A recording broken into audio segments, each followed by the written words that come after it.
Hey, what is good everyone, Chris here, welcome back to the channel, and today we're talking about a lens that is considered the kit lens for most of the Fuji X mount cameras. This is the 18-55 f2.8 f4, the variable aperture lens, like any other kit lens, but totally different.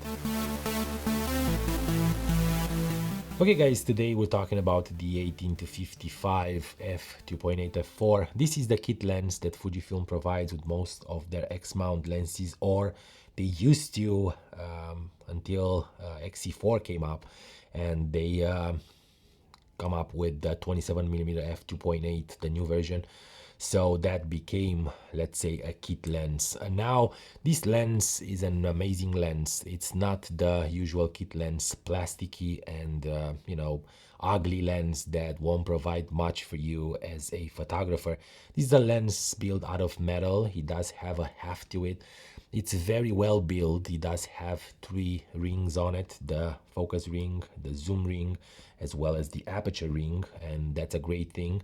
Also, it does have a metal mount and 2 switches, one for the aperture, auto aperture, and the other one is for the image stabilization. And yes, this lens has image stabilization inside. The motor is silent.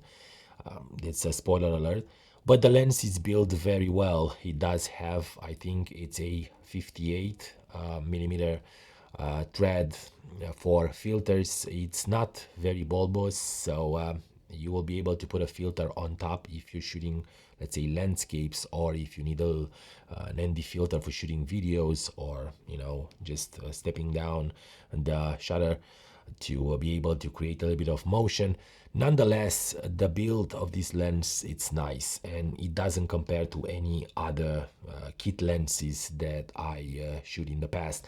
Now, I bought this lens not as a kit but separately, and I paid around $400 on it. And if you're wondering if this is the price that you need to pay to get this lens, you will probably be concerned of the fact that it might not be the lens to offer you the quality that you are expecting, which is not true. Actually, the image quality is amazing. The lens has 14 elements in 10 groups. I don't even know how they managed to fit that much glass in this small form factor.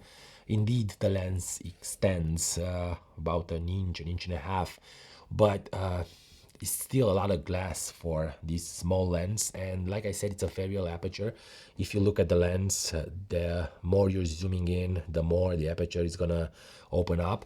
It actually has a 2.8 to f4. It's 2.8 to around 21, 22 millimeter, I think. 3.6 to around 35 millimeter, and everything that's above 35 is going to be an f4.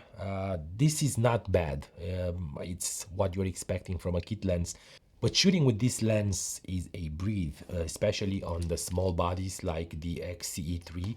I'm gonna show you exactly how it looks, and this is a great feel. I do have that metal grip that I'm always telling you about, but it does feel very well in hand, very well balanced, maybe a little bit forward balance, which I love.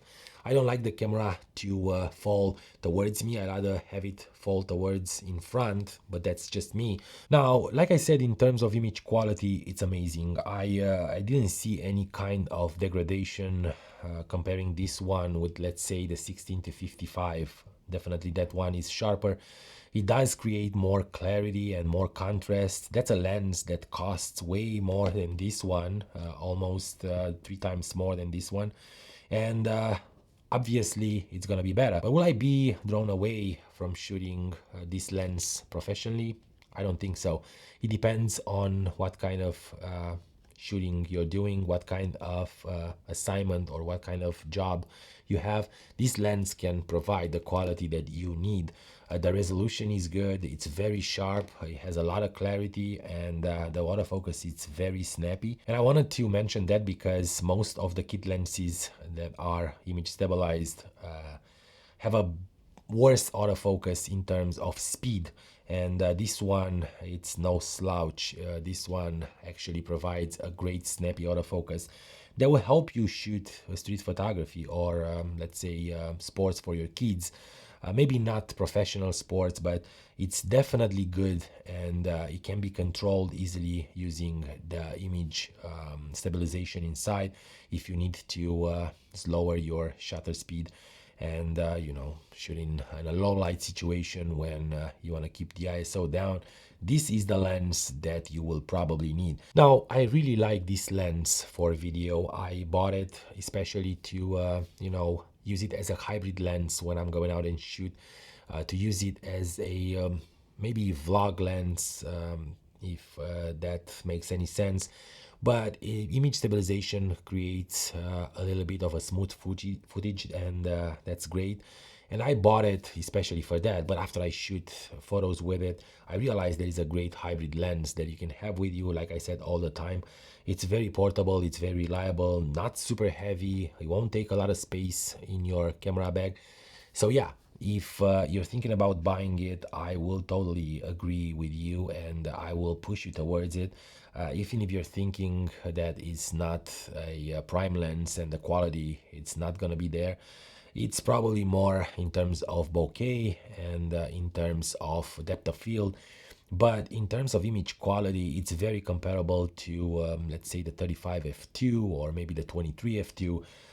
I do love this lens, and I can be objective when it comes to doing this kind of reviews. But I'm trying, and I'm not gonna say that this is the best lens that you can ever buy, but I'm saying that if you only have $300 and you're looking to buy a lens that will cover a huge array of situations and a huge area in terms of focal length, this is the lens that you need. So guys, thank you so much for watching this video. Thank you for being here, and thank you for subscribing to the channel. Please do, and hit that notification bell, and don't forget to give these videos a thumbs up. It's super important. I see a lot of interaction, I see a lot of people commenting on these videos, and I'm super happy. And as you probably realized, I'm trying to answer and be there for all of you and for everyone who is trying to connect and interact with me and my videos. Don't forget that we're doing tech and photography on this channel.